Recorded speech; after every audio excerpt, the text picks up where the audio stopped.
Okay, hello everybody. Welcome in and welcome to our first ever episode of Heating Up, which is going to be H.E.A.T's newest sexual health content. In case you're curious who I am, my name is Jianna, but you can also call me Jay. It's a little bit easier for folks since my name starts with a J instead of a G, which is a little funky. But like I said, you can call me Jay. I'm super excited to be here. And since it's everybody's first time seeing me, I just wanted to give a little bit of information about myself before we get started. So I'm 22 years old. I am in my senior year at the University of Florida right now. I study behavior analysis, which is just a sub-concentration of psychology, as well as the theories and politics of sexuality. So I've really enjoyed my time there, and I'm even more so looking forward to the future.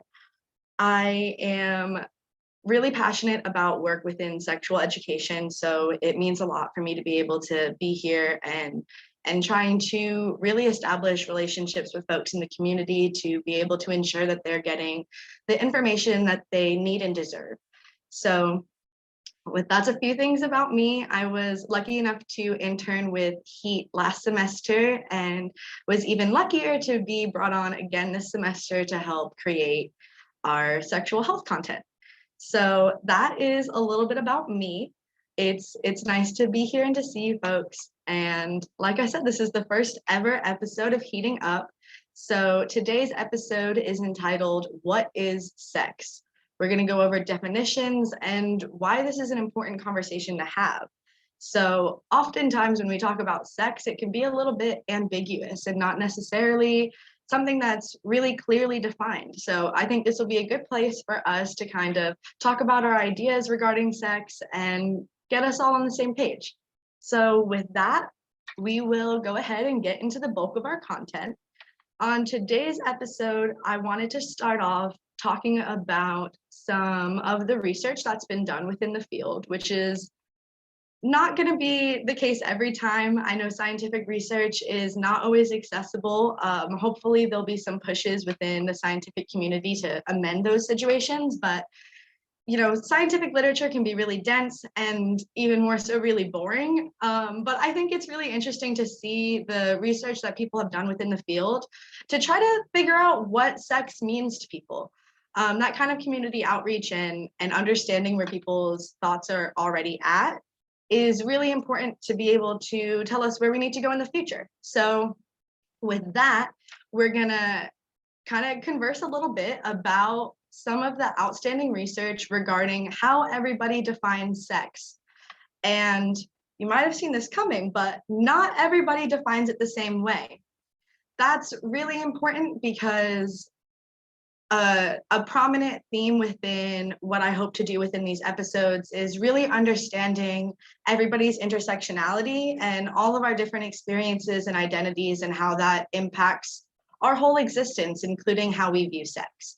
So, like I said, that research shows us that everybody has their own definitions, and even still, some people's definitions are going to change throughout their lifetime or according to certain circumstances that they find themselves in. But another prominent aspect of this research is that people define sex through different kinds of sexual behaviors, whether that's penis and vagina penetration and intercourse or oral sex. And all of these behaviors are stuff we're going to define a little bit more clearly too. So let's just go ahead and get into it. The research article that I'm going to be discussing just a little bit at the beginning of this is entitled, What is Sex and Why Does It Matter? A Motivational Approach to Exploring the Definitions of Sex. And it was in this research article that they asked folks to describe instances that they would consider barely but not quite sex, and then almost sex. And within this, it was kind of clear that there was a hierarchy that was established within people's minds where certain behaviors were almost always considered sex and certain behaviors really varied on the situation. So like what you might have guessed, the instances where sex was the most agreed upon definition was that in the case of penis vaginal intercourse. And where it got a little bit more muddier is when it comes to just manual contact with people's genitals. And so it's really interesting to see that kind of hierarchy be established in people's definitions of sex, and the implications that that might have. But even further, what I found particularly interesting about this study was that not only did it ask people to explain encounters that they have or their friends have had that they would consider almost but not quite sex, and then just barely sex. What they found was that people's own experiences really impacted the way they viewed sex. And I think that's what I wanted to focus on and really carry with us through today's episode, is that we're all going to have different definitions of sex, and that's not a problem.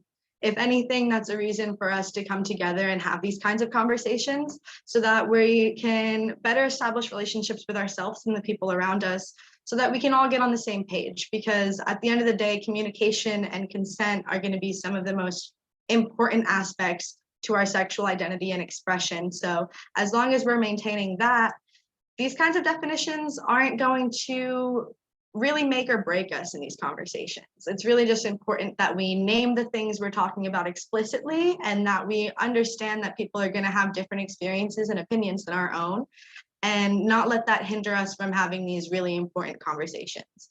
So that's all the research we're going to talk about today. I tried to keep it as short as possible. Like I said, I know it can sometimes be hard to digest, or even worse, really boring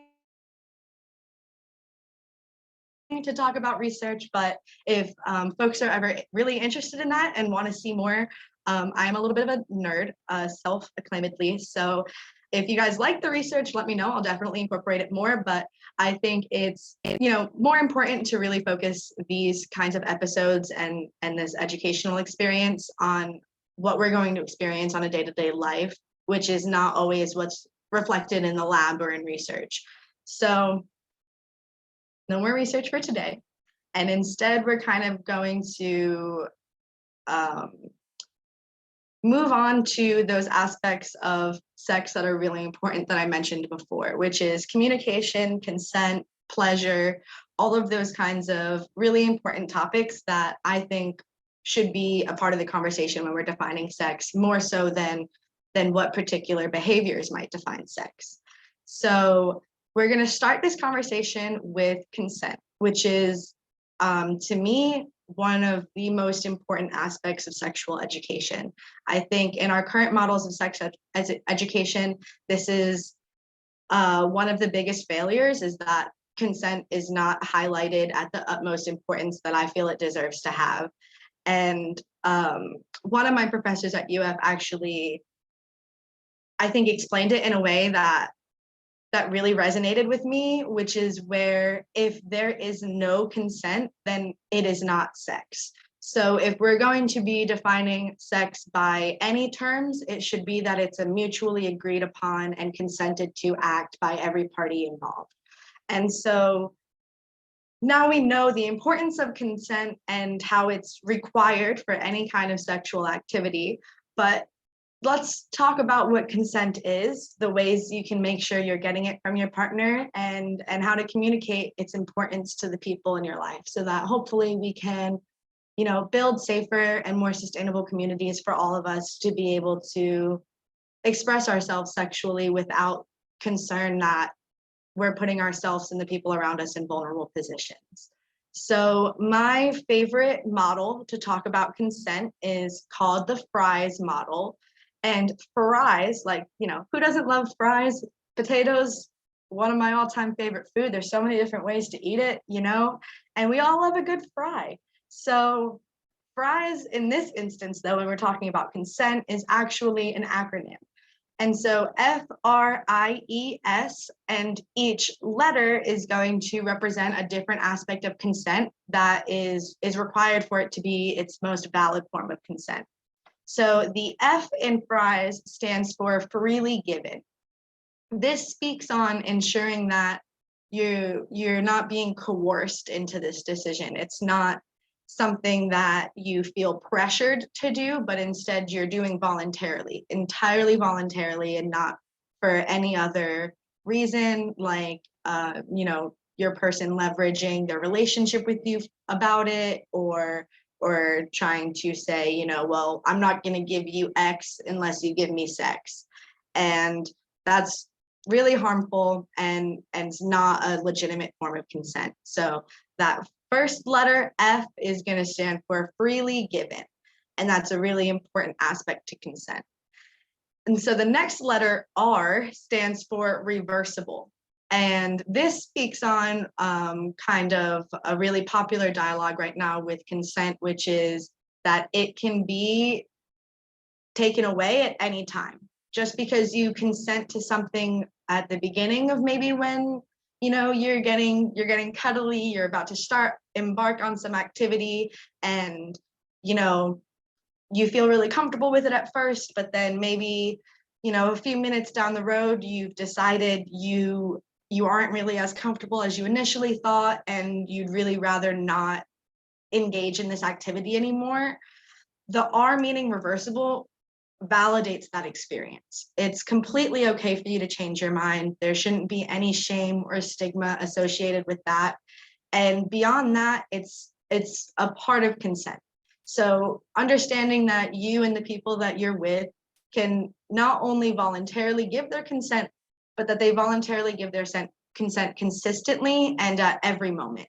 And understanding that reversible aspect means that they can take it away at any moment, and that is completely okay. So now we've got the F down, which is freely given. We've got the R down, which is reversible. So up next is the I, and I stands for informed.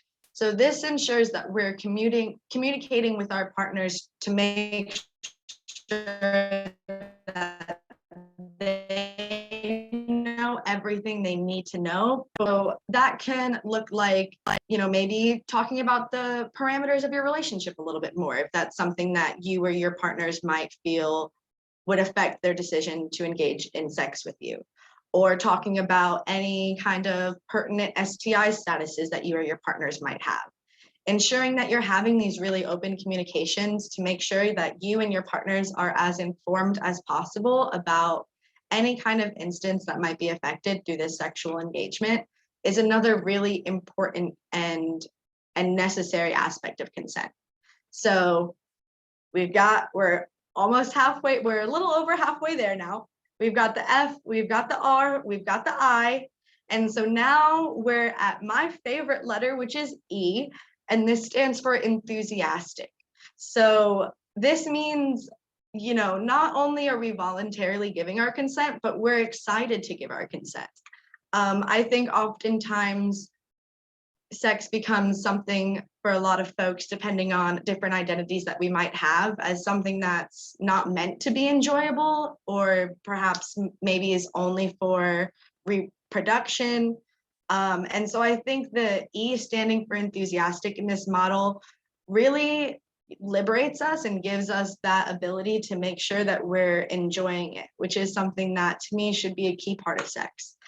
And so that's why it's my favorite letter. I think sometimes it can be a part of consent that's easily brushed over, but not only should we be informed, not only should we be able to revoke our consent at any time, and not only should we be voluntarily giving our consent, but I think being enthusiastic about it is another really, really important part of giving our consent to our sexual experiences.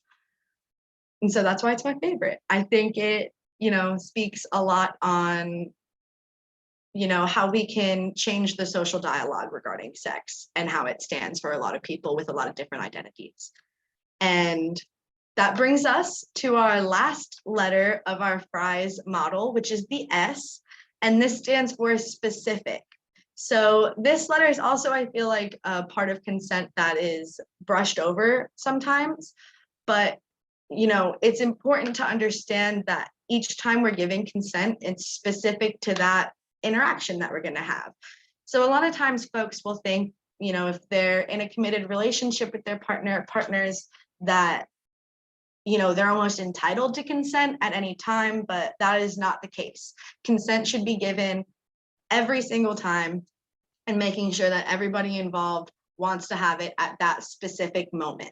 So that really just speaks to understanding, our boundaries and understanding that not everybody is going to consent to sex all of the time just because of any given relationship dynamic between that person and the person that they're going to be having sex with.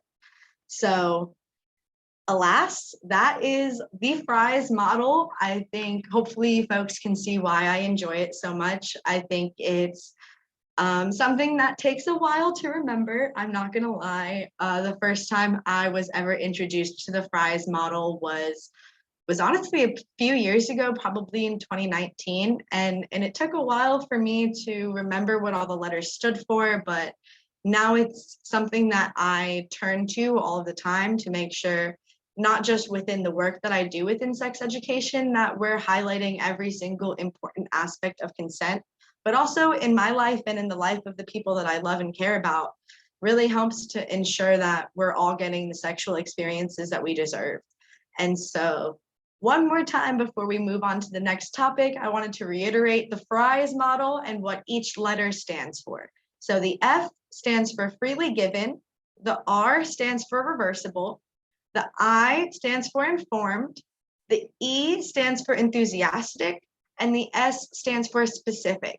So all together, that makes fries. And like I said earlier, who doesn't love a good, yummy side of fresh fries, right? And not only is it something that we can eat, but it's a way we can remember how to make sure we're not only giving our consent, but gaining that consent from the people that we are interacting with sexually.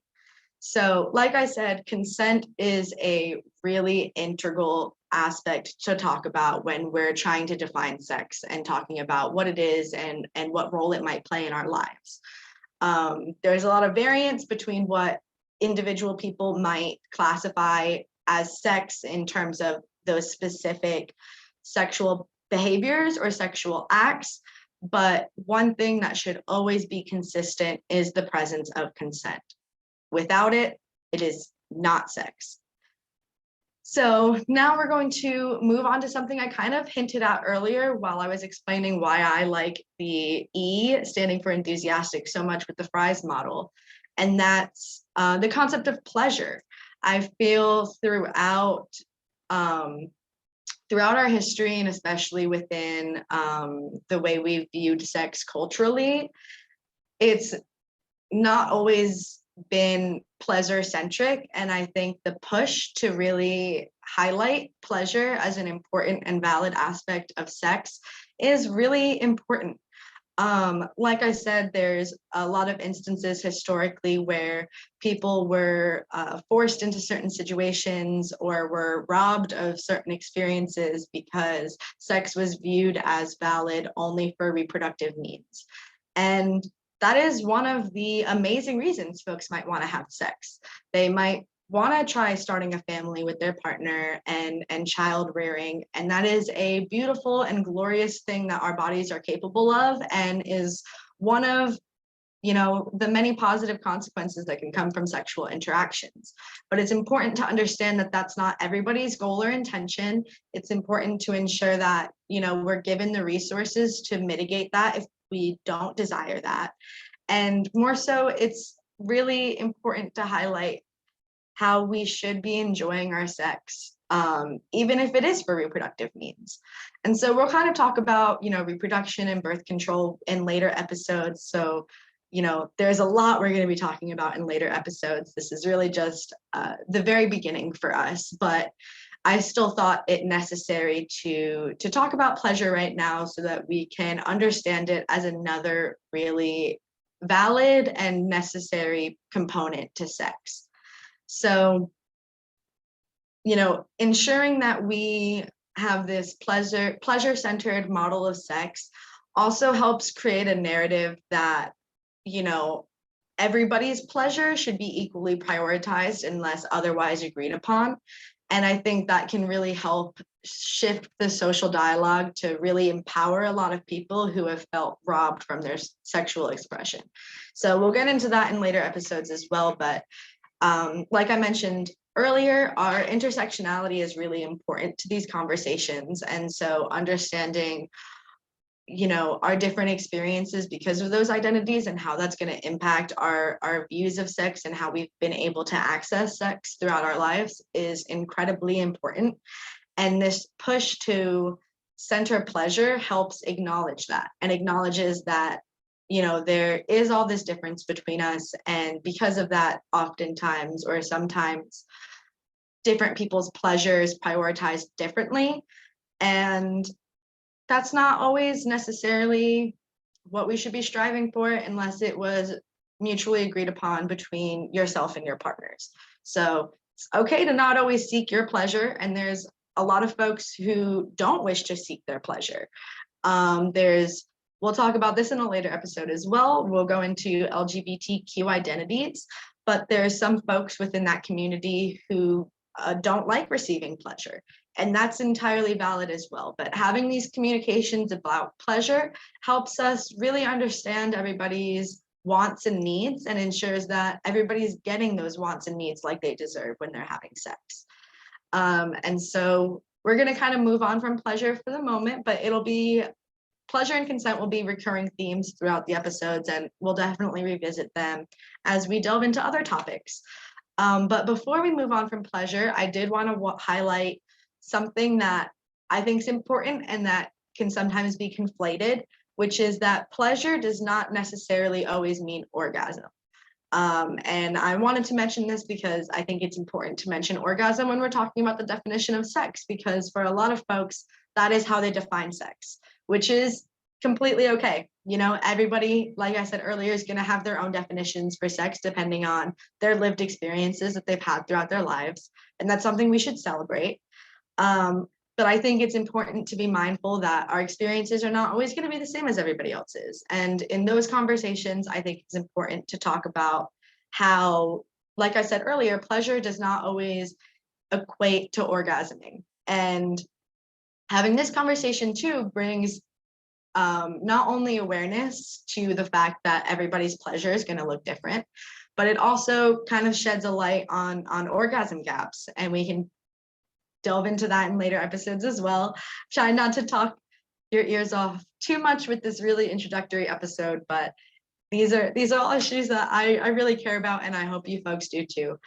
But like I said, oftentimes orgasm, which I will quickly define for you folks in case you are unfamiliar, which is an unfortunate percentage of folks who have never had an orgasm, but we'll talk about kind of self-examination and anatomy later on. So hopefully you guys can get familiar with yourselves and your bodies a little bit more to be able to achieve an orgasm if you want and you haven't yet.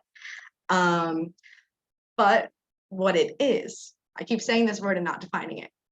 Orgasm is when your pelvic muscles contract, and for a lot of folks, they see it as kind of the culmination of their sexual activity, especially if they have a penis. Oftentimes, it's kind of a one and done kind of system for people with penises, but not always.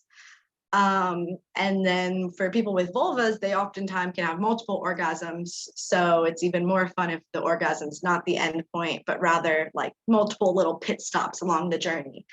And so, like I said, orgasm is really just defined by anatomically what's happening with your body and your genitals. And so it's that contraction of your muscles in your pelvic region. But that's a really boring definition of orgasm. It's like, how can you take this really fun concept and make it not sound as great as it is? And so a lot of folks define orgasm really differently too. The best way I've ever heard it defined, and this will stay with me, I think, for the rest of my life, is orgasming is like when your favorite part of a song is about to come on, and then it does, and then also there's fireworks shooting off in the background, and you just have the most glorious time. And that really is kind of like I said, only one kind of definition, but I think that also kind of speaks on the personality that we can really shine through when we're having these conversations about sex. That's an incredibly personal and individual definition, but I really like it and I use it ever since I've heard it. But it's really just that, really joyous feeling that you get. It's almost like, all this tension, it's like a release is what a lot of folks refer to it as. And so we'll get into this more. We'll talk about it more, like I said, when we talk about our anatomy, but I wanted to highlight orgasm, but more importantly, pleasure in this conversation about what defines sex, or at least what should define sex. And so to kind of recap a little bit on what we've been talking about so far, we talked about how everybody's definition of sex is going to depend on themselves, their identities, their experiences, and how that's okay, and that should be celebrated, and how there's a lot of variance, not just between people, but even within people when it comes to defining sex. And our definitions of sex are going to be pretty fluid throughout our lifetime, and that's totally okay too.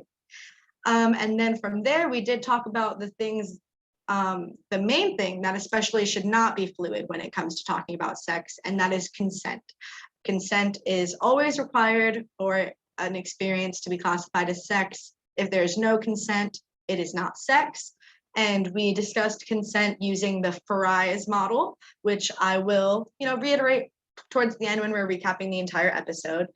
And then we just finished up our conversation about pleasure and what the importance pleasure should have or may have for some folks when it comes to their experiences with sex.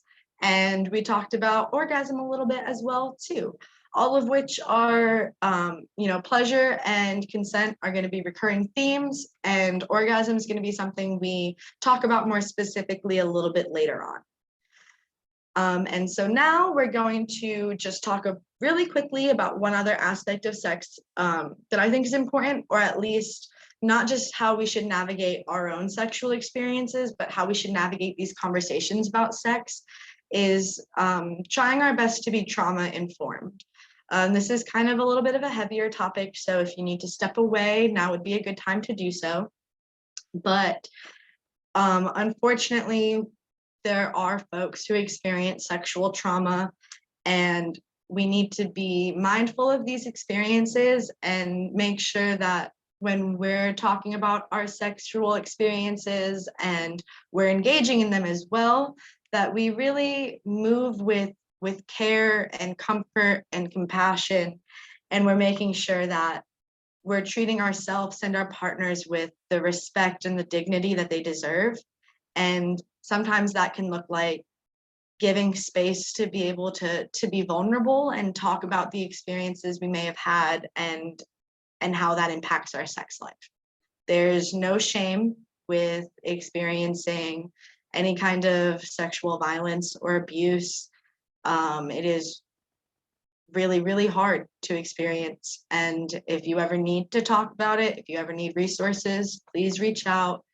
You have a whole community of support here at H.E.A.T and hopefully in your personal lives as well. But I wanted to give some reverence to those experiences and making sure that we're moving forward as trauma informed as we can. And like I said, if you or anyone you know or love is experiencing any instances of violence or abuse, please know that there are people who love and care about you. There are people who are here to support you. And if you need resources or help, please reach out.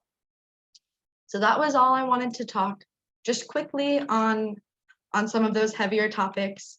So you can come back if you had to step away, and we'll be moving forward past that. But I thought I would be amiss if I didn't mention that at all. And so we just talked about sex a bunch. We talked about these different aspects of sex that are really important.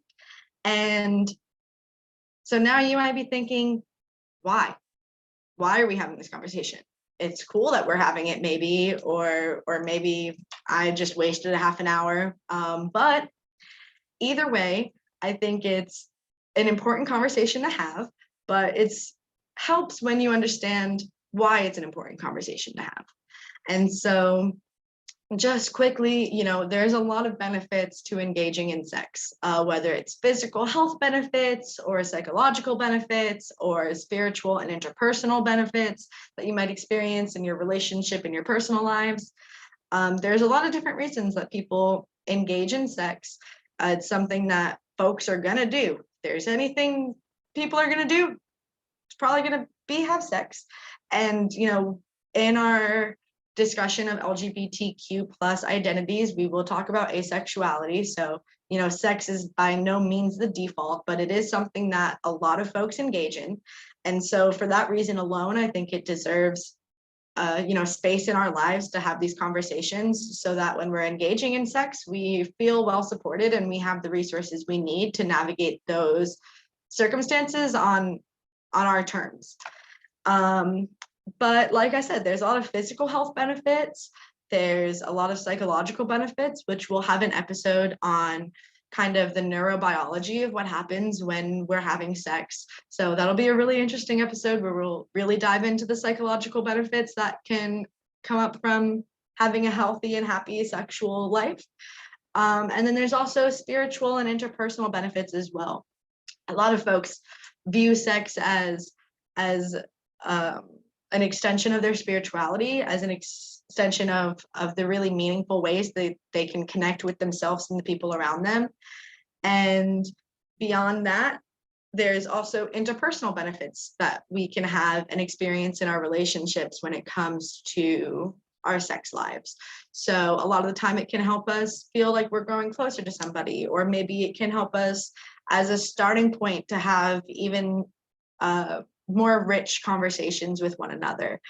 And so I know that's kind of just glossing over it for now, but there are a lot of ways that a lot of different aspects of our lives can benefit by not just having sex, but having these conversations about sex as well. And I know I keep talking about communication and having conversations around sex. That will be, you guessed it, a later episode. So I feel like I have mentioned this a lot, but I want to reiterate, these are all concepts I'm really passionate about and that I think are really important to discuss. And in no way do I want to seem like I'm like brushing past certain topics. These are all topics that, we're going to really get into together over the next few months, and I'm super excited to do so. But for now, we're just kind of getting our feet wet, dipping our toes in the water, and trying to really highlight certain aspects to make sure, we're all starting this journey together, even from different experiences and different knowledge points. Hopefully this episode can serve as some common ground for us. And so, that's kind of part of the reason why it's important to be having sex, if that's something that we've decided we want to do for ourselves. So like I said, those physical benefits, those psychological benefits, spiritual benefits, interpersonal benefits, the list can go on and on about having a happy and healthy sex life. But more so, I kind of wanted to talk a little bit on the importance of doing stuff like this, which is instances of coming together as a community to try to really bolster our understanding of sex and have this sexuality education content that oftentimes is missing from our lives. And so just as a little personal anecdote, with my previous experiences with sex ed, at least before understanding my passion for it and, choosing to pursue it professionally for myself, I didn't really have any. I did not really have any experiences with sex ed. It was one class out of an entire year of like a health science and phys ed gym class I took my freshman year of high school in a public school in the state of Florida. And I didn't learn anything. I didn't learn anything of any kind of significance. I didn't learn how to protect myself. I certainly didn't learn about consent. I didn't learn about how to navigate my interpersonal relationships and making sure that I was prioritizing myself in the way I deserve to be. And the unfortunate reality is that I'm not alone in having those experiences. And while I think there's a lot of power to understanding that we're all together on this, I think it really speaks to the importance of what we're doing here today. So I kind of want to talk about the current state of sex ed to contextualize my experience, just in case, there are some people out there who have had really, really wonderful experiences with sex ed, and they, feel really equipped to be able to navigate that part of their lives once they decide they want to. But that wasn't the case for me, and I'm sure it wasn't the case for a lot of you. So just to, like I said, contextualize my experience a little bit with some brief stats about the current state of sex ed in this country. Only 29 states require sex education. Only 15 of those states require the information that they're discussing within those courses to be medically accurate. So just take a second to let that sink in and understand how harmful that can be. Folks can be learning information that's not even correct. And so then they're really, they're not in a good place when it comes to having to navigate those experiences on their own if the information that they thought that they learned and could trust isn't accurate. So not looking too hot so far. 37 states use abstinence-only sex ed curriculum. And abstinence is a really valid way to navigate a sex life. I don't want what I'm about to say to be taken as an understanding that abstinence is not valid or legitimate, because of course it is. Every decision that you're making because you want to about your sex life is valid as long as it's not harming anybody else. But there is harm in abstinence-only education. It oftentimes does not give young people the information that they need, and is really ignorant to the reality that teens face, which is one where they're probably going to be engaging in sex. And so abstinence-only curriculum can really rob young people of the information that they deserve and that they need to be able to navigate those situations safely and in a way that ensures their consent's being respected, that they are protecting themselves and the people that they're engaged in from STIs, that they're, family planning in the way that's right for them. And abstinence-only curriculum, unfortunately, does not produce that, and instead produces really high rates of STI transmissions and teen pregnancies. So it is not a great thing that abstinence-only curriculum is so popular. But even worse than that is that there are 7 states that explicitly prohibit LGBTQ plus inclusive sexual education. And so, I kind of just talked about how abstinence-only curriculum is not an effective model for young people, and non-inclusive sex ed is not an effective model for queer youth either. And so either way, we're not prioritizing the needs of young people the way that we need to, and that creates a lot of adults who don't know how to navigate their sex lives and aren't doing so in a way that protects themselves and the people around them. And so that was a little bleak, admittedly, and I'm aware of that, and I'm sorry, but I think, it really helps us to be able to understand why there's so much power in talking openly about our sex and giving and providing the spaces in our community where we can provide the sex education that we might not have had access to when we were younger or when we were moving through our public education systems. And so, these community-based models like the one that we have at H.E.A.T can serve as a way to provide the comprehensive and inclusive sex education that we might not have received, but that we definitely deserve. And so throughout the next few months that we'll be engaging in this podcast, there'll be a number of different topics that will highlight a lot of different people's experiences, a lot of different topics pertinent to our sex, and hopefully will fill some holes that you might have had with your previous sex ed experiences. And so that would make a really good segue to close us out. So I just want to quickly reiterate what we talked about here today. I know I've already done that at a few points, but I know for me sometimes, you know, it helps me to really sink in the information that I'm trying to when I hear it multiple times.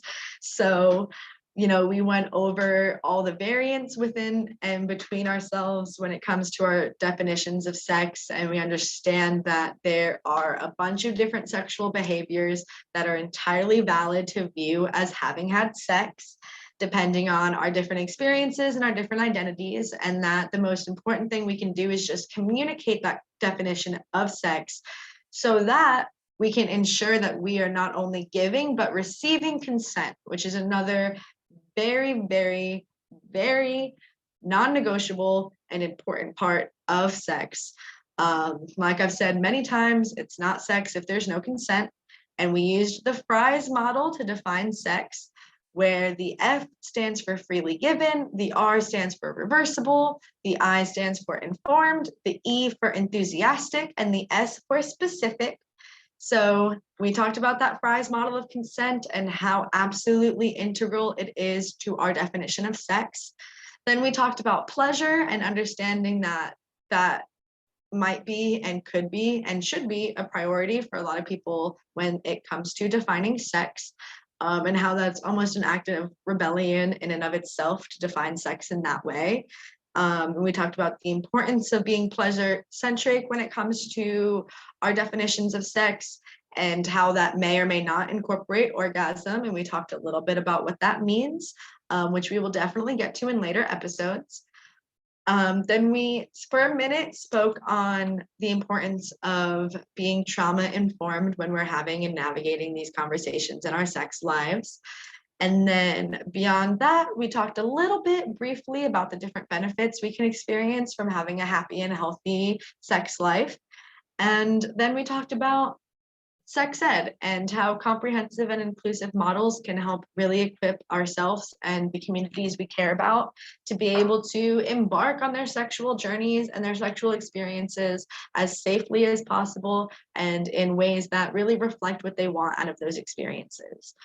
And so I hope you guys enjoyed today's episode, and I hope that this community-based way of talking about sex ed and talking about sex and talking about our identities can serve as a really safe space to talk about these topics and to find community and give reverence to our experiences and move forward with our sexual endeavors of feeling equipped and feeling empowered. And so that about wraps up our very first episode of Heating Up, on what is sex, definition, and why it matters. Our next episode will be in just 2 weeks from now. So every episode will come out bi-weekly on Wednesdays at 7. So our next episode is going to be What We Think We Know, Cultural Taboos About Sex. So we'll kind of be talking about that intersectionality that I talked about at the beginning and how our different cultural identities can inform our instances of sex. And that's going to be on March 2nd at 7 p.m. So hopefully I will see you guys then. So until next time, bye-bye.